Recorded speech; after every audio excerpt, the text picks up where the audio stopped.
বা আগ্রহ দেখাবেন না। এখানে আমার দুইটা প্রশ্ন আছে। আপনার সম্পর্কে তো আমরা শুনি যে আপনি অলরেডি আমাদের, মানে আমি এখন যে শহরে আছি সেই শহরে বাড়ি কিনছেন, থাকতে শুরু করেছেন, আপনার পরিবার সেখানে থাকছে এবং আপনি যুক্তরাষ্ট্রে সেটেল হবেন, এইগুলি কেউ কেউ আমাকে খুব জোর দিয়েও বলছেন।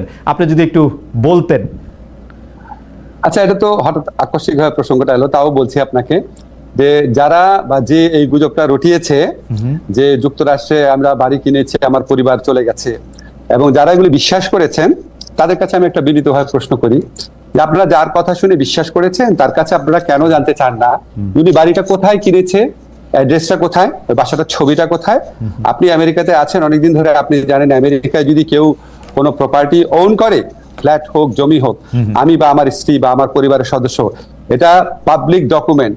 পাবলিক ডকুমেন্ট না হলেও আপনি পেইড যে সার্ভিস প্রোভাইডার আছে তাদের কাছ থেকে যে কোনো ভাবে এটা জানা সম্ভব। সম্ভব কিনা বলে? রাইট, সম্ভব, একদমই সম্ভব। যারা লুকানো সম্ভব না স্যার, আমেরিকা প্রপার্টি করে লুকানো সম্ভব না। জি জি, যারা এই মিথ্যা, যারা খালেদ একটা মিনিট, যারা এই মিথ্যাচারটা করেছে এবং যারা এটা এই মিথ্যাচারে বিশ্বাস করেছেন তাদের কাছে আমার কয়েকটা কথা আছে। আপনারা নিশ্চয়ই জানেন যে কারো সম্পর্কে সম্পূর্ণ মিথ্যাচার করা, চরিত্র হরণ করা, দোষারোপ করা, এটা ইসলামের দৃষ্টিতে মহাপাপ।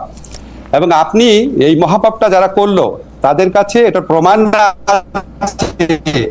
যদি আপনি এই মহাপাপীর কথা প্রচার করেন বা শেয়ার করেন আপনিও মহাপাপ করছেন।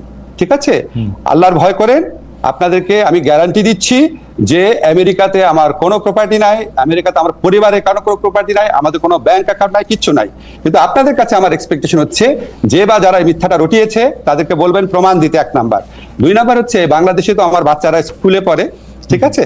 সেই স্কুলে যারা সহপাঠী আছে, টিচার আছে, তারপর আমার স্ত্রী এক জায়গায় অত্যন্ত প্রসিদ্ধ একটা জায়গায় 6 বছর যাবৎ ইকোনমিস্ট হিসেবে কাজ করে। উনি বিভিন্ন ইকোনমিক মানে কনফারেন্সে যান, এখানে কারো না কারো কাছ থেকে তো জানা একটা সোর্স লাগবে। কাউকে না কাউকে বলতে, কারো কাছ থেকে যদি না শুনে, কেউই বললো না, আমার ওয়াইফের কলিগ, আমার বাচ্চার স্কুলের টিচার, আমার কলিগ, আমার প্রতিবেশী, কারো কোনো সূত্র উল্লেখ না করে, বাসার অ্যাড্রেস না দিয়ে, দলিল না দিয়ে, কোন সাক্ষ্য প্রমাণ ছাড়া একটা মানুষ একটা কথা বলে আপনি এটা বিশ্বাস করলেন? এবং এই যে বিশ্বাস করলেন, দাঁড়ান একটা মিনিট খালেদ, আমাকে বলতে হবে, আপনি যেহেতু প্রসঙ্গ তুললেন, আপনি যে বিশ্বাস করলেন, এখন আপনার দায়িত্ব হচ্ছে যে এই কথাটা রটিয়েছে বা যেই কথাগুলো রটিয়েছে তাদেরকে বলেন যে কোনো একটা প্রমাণ হাজির করার। যদি সে প্রমাণ হাজির করতে না পারে বা তারা যদি প্রমাণ হাজির করতে না পারে তাহলে তাদের কোনো কথা বিশ্বাস করবেন না। আর যদি আমার বা আমার পরিবারের আমেরিকাতে কোনো property, flat, land, bank account কোনো কিছু পান তাহলে আমাদের সারা জীবন বিশ্বাস করবেন না। বাংলাদেশে যত অনুসন্ধানী সাংবাদিক আছে, আমেরিকাতে যত অনুসন্ধানী সাংবাদিক আছে, সবার কাছে চ্যালেঞ্জ ছুড়ে দিলাম, এই মিথ্যাবাদী এর পরিচয়, এর মিথ্যাচারের মুখোশ উন্মোচন করেন। কারণ এগুলি করে তারা সরল মনা মানুষ, তাদেরকে বিভ্রান্ত করে, তাদের দুঃখ দেয়, এবং এগুলি আপনার অনেক বেশি হচ্ছে। এই একটা জিনিস প্রমাণ চান, চ্যালেঞ্জ ছুড়ে দিলাম। প্রফেসর আসিফ নজরুল কিন্তু অনেক বড় একটি চ্যালেঞ্জ ছুড়ে দিয়েছেন এবং এটা খুব সহজেই এটা প্রমাণ করা সম্ভব তিনি যদি আসলে কোনো প্রপার্টি কিনে থাকেন। প্রফেসর আসিফ নজরুল, আসলে আমরা অনেকগুলি বিষয় আজকে কথা বলতে হবে, আপনাকে আমরা পেয়েছি সেজন্য, আবার একটু দেরিও হয়েছে সেজন্য অনেকগুলি বিষয় নিয়ে কথা বলতে হবে। আমি যেহেতু প্রসঙ্গটা উঠলো, অনেকে বলছে যে আপনি সবার আগে বোধহয় আপনি এই কথাটি তুলেছিলেন যে যারা রাষ্ট্রীয় ক্ষমতায় বা দায়িত্বে থাকে তাদের সম্পদের হিসাব দেওয়া উচিত। আপনি কি আপনার সম্পদের হিসাবও দিবেন কিনা একবার এই কথাগুলো একটু বলে ফেলা। আরেকটি কথা হচ্ছে যে অনেকে বলছেন যে আপনারা এই সরকারের উপদেষ্টারা নাকি খুব ট্রাভেল হ্যাপি, আপনারা অনেক সফর সঙ্গী নিয়ে বিদেশে যান, বিশেষ করে ডক্টর মোহাম্মদ ইউনূসকে বলা হচ্ছে যে 11 বার তিনি বিদেশে গিয়েছেন। আপনার ক্ষেত্রেও এরকম বলা হয় যে আপনি যেহেতু ডক্টর মোহাম্মদ ইউনূসের খুব ঘনিষ্ঠ সেহেতু আপনিও এইটার জবাব দিবেন কিনা যে আপনি যে যখন বিদেশে যান তখন বিরাট একটা প্রতিনিধি দল নিয়ে সঙ্গে নিয়ে যান কিনা এবং সম্পদের হিসাবটা আপনি দিবেন কিনা, খুব সংক্ষেপে দুটো বিষয় একটু বলে দিতেন। হ্যাঁ জি, না আমি আরো বলবো আপনাকে। আমাদের সবার সম্পত্তির হিসাব ক্যাবিনেট ডিভিশনে দেওয়া আছে। আমি মনে করি তাদের এটা অবিলম্বে প্রকাশ করা উচিত। আমরা প্রকাশ করার জন্যই দিয়েছি প্রত্যেক উপদেষ্টা। সেকেন্ড হচ্ছে বিদেশ সফরের ক্ষেত্রে আমার জবাব আমি দিব।